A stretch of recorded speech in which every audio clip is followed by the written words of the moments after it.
All right, let's dive right in.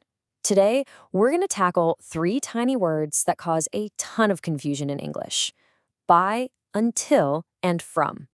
So, have you ever been in that spot? You're about to say something and you just pause. Should I use by or is it until? Look, you are definitely not alone.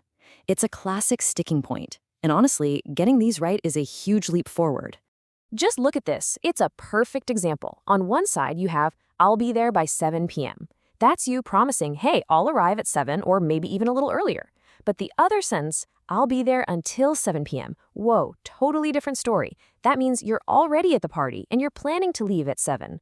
One tiny word, a completely different situation. Let's make sure that mix-up never happens again. All right, section 1.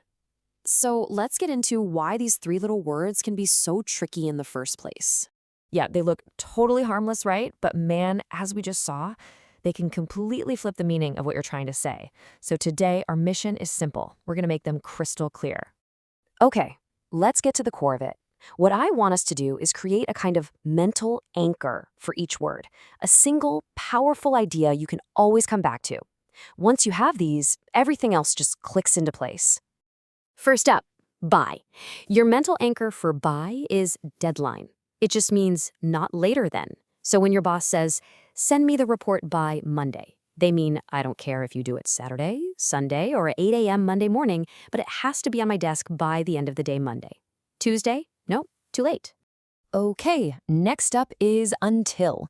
And for this one, your mental anchor is duration. Think of it as a continuous action that keeps going, and then stops at a specific time. If you say, I'm going to study until 6 p.m., you're describing the whole period of studying, which ends right at 6. And last but not least, we've got from.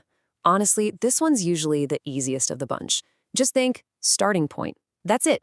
It just tells you when something kicks off. Like, I work from 9 a.m., and it often gets paired with 5 p.m. to give you the full picture. All right, now for the main event. The classic showdown, by versus until.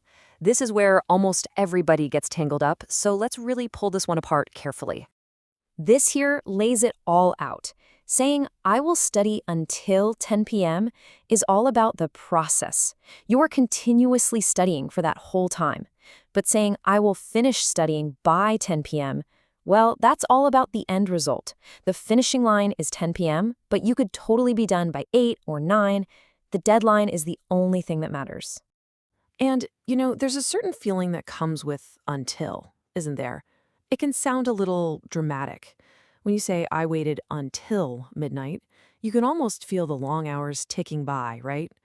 It just paints a way more vivid picture of someone sitting there waiting and waiting.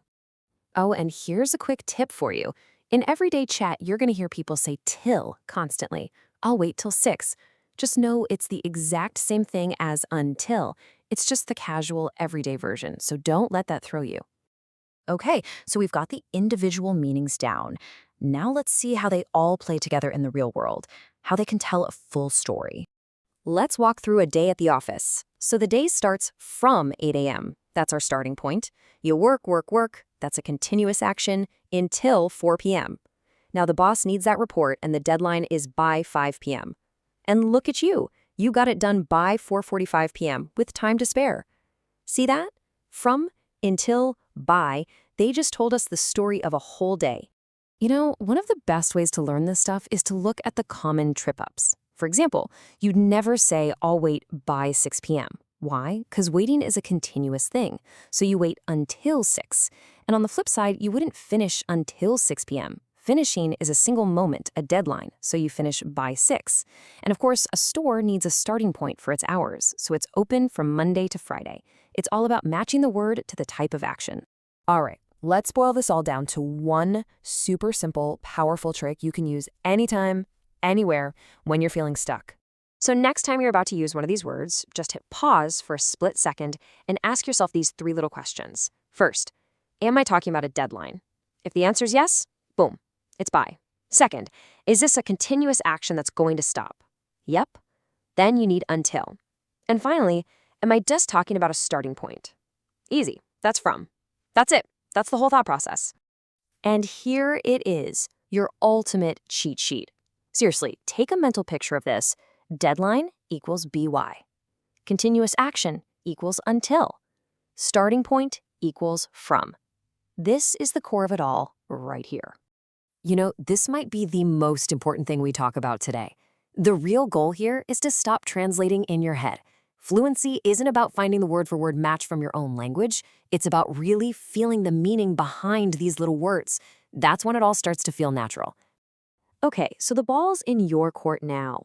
How are you going to use these words today? I mean, seriously, think about your day. What do you need to get done by 5 p.m.?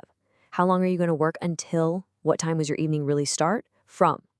The absolute best way to make this stick is to go out and actually use it. So go for it. Thanks so much for tuning in.